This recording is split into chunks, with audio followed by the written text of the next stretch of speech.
O makapangyarihang Diyos, inaralangan namin ngayon ang banal na mag-anak na sina Jesus, Maria at Jose. Nilalapit namin na pagpalain mo ang aming pamilya, ang mga pamilya namin ng Diyos.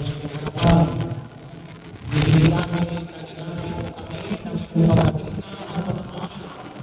Turuan mo kami na ating nabigyan ng mga isa-isa. Pagpatuloy mo sa pag-ibig ng pagkapan at pagkasawa.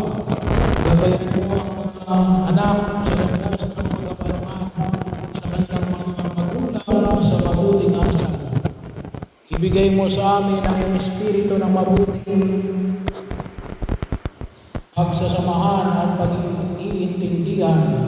Karoon naman ng kapatawaran sa aming tahanan sa panahon ng di pagkakaintindihan.